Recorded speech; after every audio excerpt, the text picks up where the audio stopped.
you got 6 conferences, so to speak, fighting for 4 slots, and it's going to be selected by 13 people. And this all makes sense to everybody. Like this is, but like they were so starved for anything named playoff. You have something very cool going on with Modelo to help celebrate one of your most memorable moments and one of the most memorable moments in college football history. What can you tell us about the partnership? Well, Modelo is the official sponsor of college football playoff, and very excited to have them as a sponsor. And so, like you said, to celebrate the 30th anniversary of this iconic punt return against Ohio State when I was at Michigan, Modelo said, you know what? Monday night, national championship game, right? If there's a punt return for a touchdown in this game, they're going to reward 300 fans free beer for the 2022 college football season.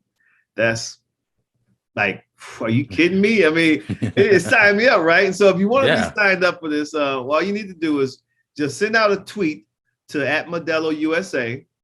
And in the tweet, you must include hashtag CFP Fighting Spirit Sweepstakes. Once again, it's CFP Fighting Spirit Sweepstakes, and also include hashtag 21 plus.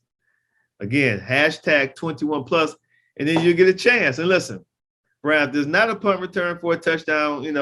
All's not lost. Modelo still is going to reward one lucky fan 2 tickets and a trip to Los Angeles to next year's national championship college football game. So it's definitely worth it. You know what I mean? It really is worth it. So yeah, be sure to check out Modelo. I know that contest runs up to the national championship game, which is going to be on Monday against Georgia and Alabama. But going back to that a punt return that you had, obviously at the end of that punt return, you do the Heisman pose, and people still talk about it to this day. Did you ever think when you did it, I know you want to do something special, but you ever think it would make as much of an impact as it did? No idea. No, none whatsoever, man. I mean, this is like early 90s, right?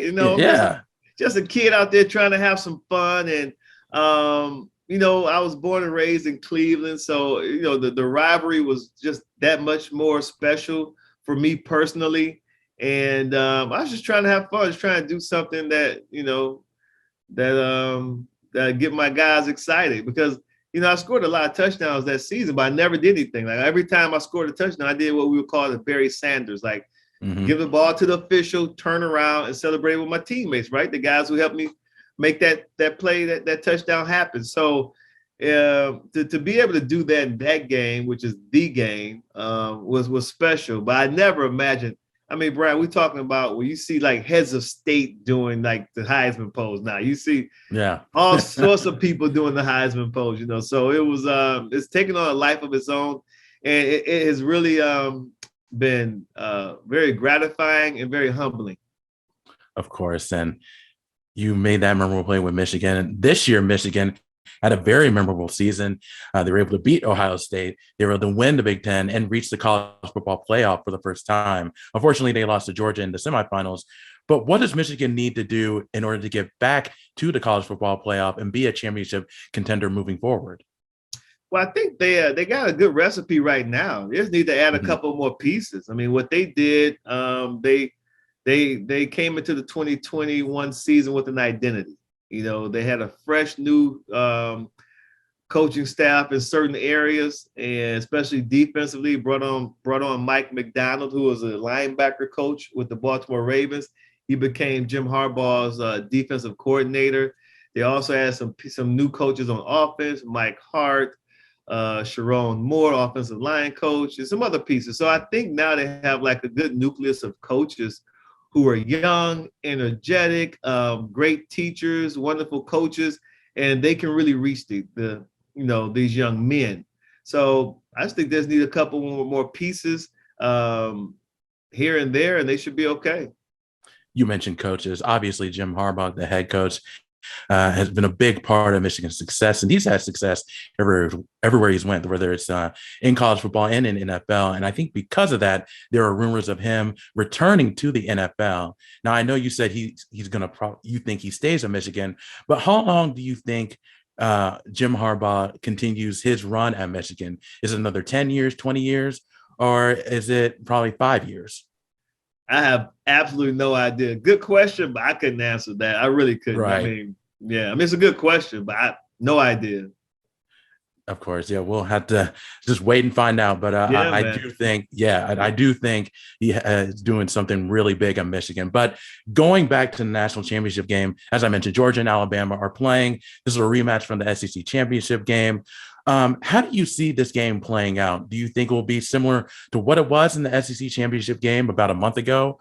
Or do you think Georgia will come back swinging? It's going to be extremely competitive. With Alabama winning the SEC championship game, you wonder, when they self-scout, what do they change? What do they tweak? Things that they can do differently? And, Georgia, obviously, the team that came up on the short end of the stick when they met in the SEC championship game, they're going to have to really tweak some stuff, figure out what they need to do differently.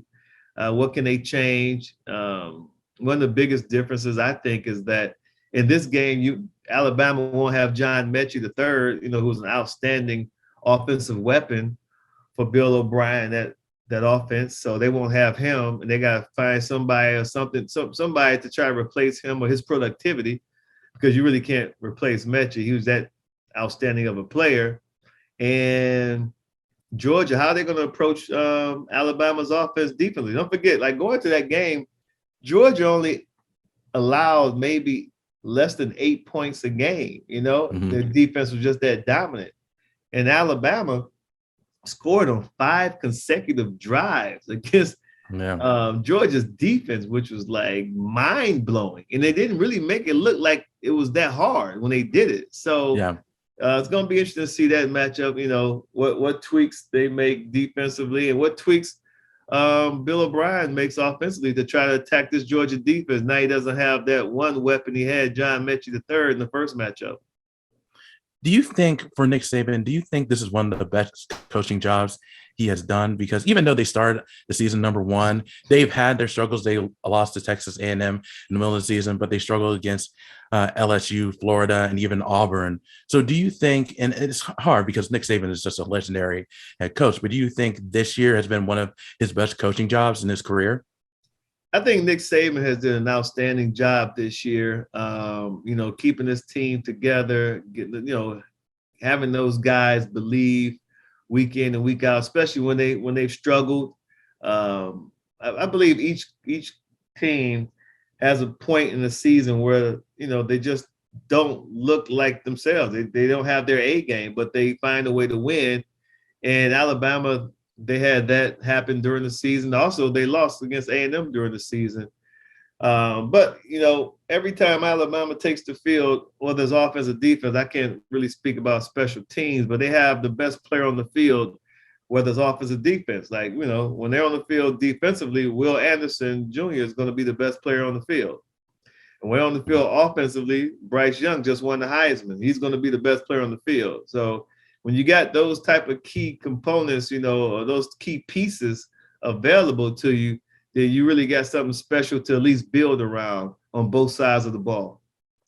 Of course. And for Georgia, I'm actually based in Atlanta. So all the talk has been about Georgia this week and how the pressure is on Kirby Smart and Stetson Bennett to get the job done, because obviously Georgia hasn't won a national championship since 1980. So it's been a generation since it's happened. But do you think that Georgia needs to win this game on Monday, because it might be the best opportunity to win a national title since Alabama has been so dominant?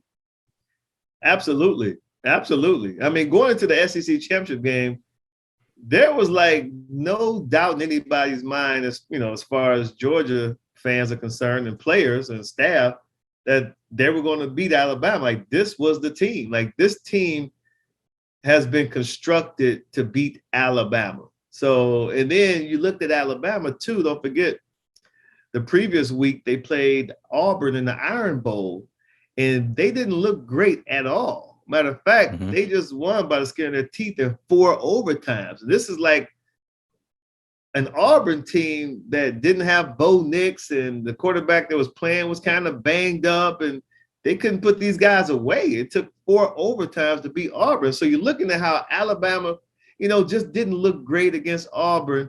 And then they're about to go up now against this fantastic, outstanding defense that Georgia brings to the table. It's like, damn, how are they going to move the ball against Georgia's defense? How are they going to score any points? And they shocked everybody by scoring on 5 consecutive drives. So that was such a huge letdown for anybody and everybody associated with the red and black, that you're looking at this game like this is the only game that could be the Listerine. Like, this can take the bad taste out of their mouth if they win this game. If they don't win this game, I don't know what they're going to do. I really don't.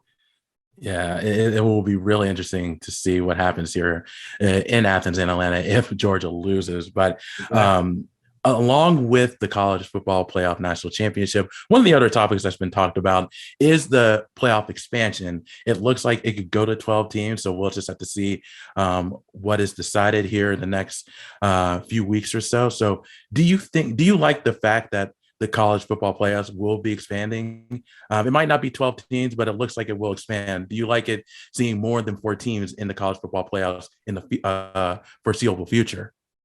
Well, I think it was inevitable. I thought the current model was didn't make any sense to me at all. I didn't understand everyone's excitement over it. I really didn't. It just even like numbers wise, it was like stupid. It didn't make any sense. Yeah. I said, okay, so you get 4 slots, right? You get 4 slots, but you got 5 conferences, the Power 5. Then plus you also have Notre Dame. So that's like 6. If Notre Dame's good, they're in. So you got 6 conferences, so to speak, fighting for 4 slots. And it's going to be selected by 13 people. And this all makes sense to everybody. But like they were so starved for anything named playoff. Yeah. Everyone was like, yeah, we got the playoff now. We got a playoff. I was like, this is probably worse than the BCS. Like, if you really look at it, it's definitely not better, but okay, let's go along with this charade. And so it was inevitable. It was inevitable because the whole model didn't make sense to me. It didn't. Yeah, it's an interesting model if you really look at just the overall landscape of the playoffs and you compare it to other sports and other college football divisions. So, I definitely think it's going to expand. It's going to expand really soon. The last question for you before I let you go is, for the 2022 season, it looks like it's going to be the usual suspects: Alabama, Georgia, Ohio State. I think Clemson will bounce back. But is there a team that you see coming into the national championship scene that no one's really talking about? Well, listen, I think that we opened up the doors this year because before this season, we were penciling in, like you said, it wasn't even Georgia. Like, you were penciling in Alabama, Oklahoma, Ohio State, and Clemson. Like, those are the 4 teams you pencil in. Now, Georgia came on this year. Now they're in the championship game. Obviously, Michigan, they came on. They're in the college football playoff.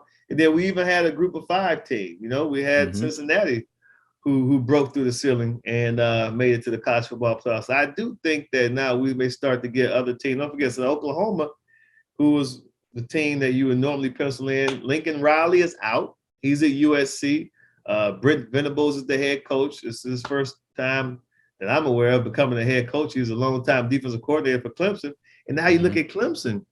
They did not look good this past season. And now Dabo has lost both of his coordinators. So, that's not easy to rebound from when you got like this long time relationship with these, working relationship with these coaches. Now they're gone and you're coming off of a bad season too. I mean, bad by, their standards. So I think the door is starting to open up for other teams to get into the college football playoff. I don't think you're just going to pencil in Clemson now. I don't think he's going to pencil in Oklahoma, and I would hesitate to just pencil in Ohio State. Absolutely. It should be a very interesting 2022 season. But first is the national championship game, which is coming on Monday. And of course, be sure to check out Modelo for the contest and everything else. So Desmond, thank you so much for your time. I really do appreciate it. And have fun at the national championship game. Yes, sir. Thank you, man. Happy New Year.